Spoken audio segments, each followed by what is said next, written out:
I've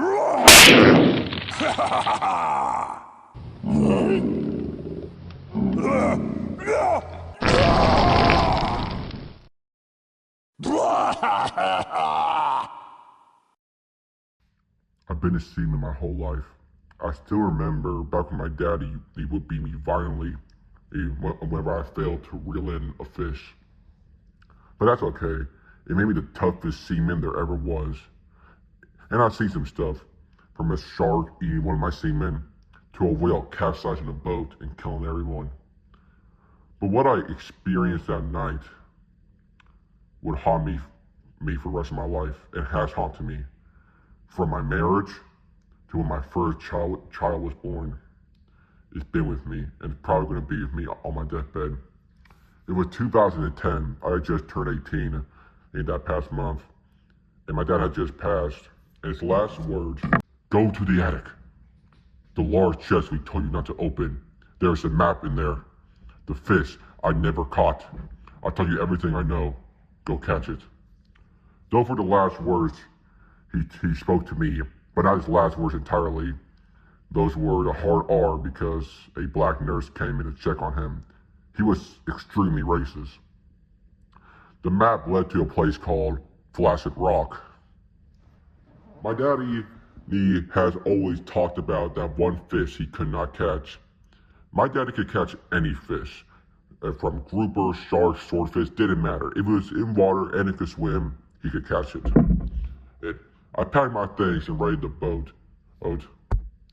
I can't say the name of it because it's an extremely racist name. I assembled a team. It was me, my pal Gerald, his paid-for GF from OnlyFans, Tyler, and my elderly grand cousin, plus 5 dudes who accepted our Craigslist ad. We set sail. My elderly grand cousin died 1 hour into our 2-day trip.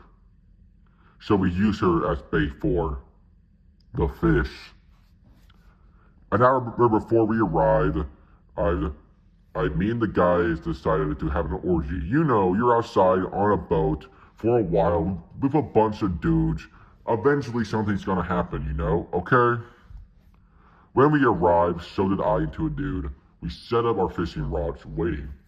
After 4 hours of waiting and other stuff, we had a tug.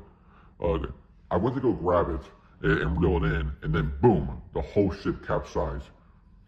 While I was underwater, I swam up looking around, catching my bearings. This wasn't the first time that my boat been capsized, you know? I've been around whales and massive sharks. There's just nothing.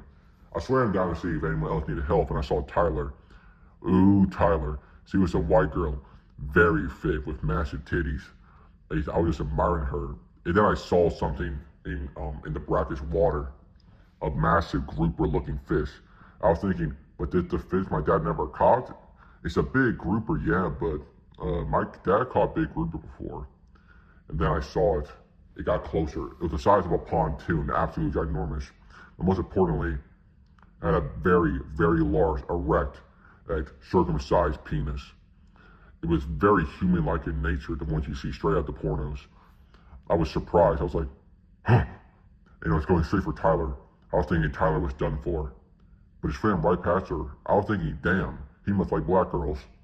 But he was swimming straight towards me. I was terrified. Getting ready to start swimming away, but then I saw the vault that had my hard drive. I had to grab it. So I went down to go grab it. But then I felt a fast, large sucking motion. The fish was sucking me into his mouth to eat me. Or so I thought. And honestly, I wish that would happen. But then it stopped. For a second, I thought I was free. But then I felt it. I felt my butthole inside quickly shifted to the side. My butthole expanded. Oh! The fish entered in me. And it kept going. It kept going.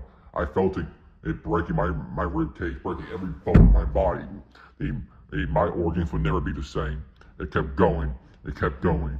It kept going. Thrusting his entire body to complete one singular thrust. When people say that their organs were rearranged, they're lying. This really happened to me. It kept going. It kept going. It kept going. I was honestly shocked I wasn't dead. It was a pain of worse than hell. hell would be like a winter's rest compared to this. And then I felt it. Something warm. It wasn't my blood that was already seeping out my butthole. It was the fish's seed. It was so much of it, the massive load. It was coming out of my mouth as well. Eventually, the fish pulled out. It made me feel every microcentimeter of it. I was horrified. I was just a conscious corpse at that point. The fish left everybody else alone, but except for me. But why me? I was there. I was floating, and it was hard not to float because my butthole was so expanded. The water would go into my butthole, causing me to sink a little bit. Eventually, I was airlifted to the hospital. It cost a lot of money, and I was already in debt from that. Plus the 72 hours of intense care. I'm in major debt, and I have no plan on paying it back. I was just mortified from the incident. While I will go on to live a normal life, getting married to the love of my life, and having our first child, I just could never get over that feeling. It hurts to sit down to this day. I sit down by moving to my side. People think it's weird, and I just can't tell them. I can't bear to tell them. Not even my wife knows about this. I'm just too embarrassed. That fish ruined my whole life, and I'll stop at nothing to get my comeback. I'm coming for that fish, and I'm gonna come in that fish. I write this letter to Giga Alpha Sigma Galaxy Fug HIV Wolf Furry Pod. He's my favorite YouTuber. Please like and subscribe to him. You will gain a lot of knowledge from him. Thank you. Thank you for this opportunity. If you do decide to upload it, Giga Alpha Sigma Galaxy Fug HIV Wolf Furry Pod. You are amazing, and so is your community. Thank you.